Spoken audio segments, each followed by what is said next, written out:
Assalamu alaikum guys. Today very sad news. Turkey and Syria, more than 2000 people confirmed dead after two large earthquake.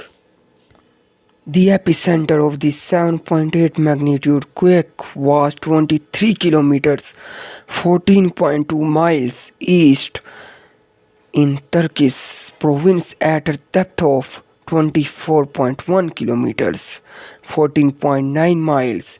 The United States Geological Survey said a series of aftershocks have throughout the day.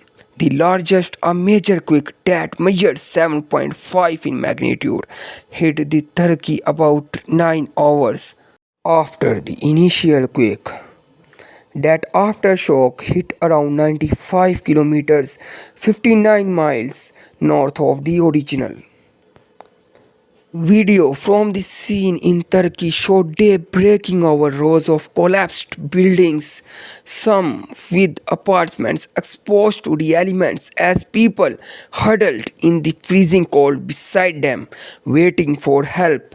Please pray for Turkish people considering matters of faith right now that Allah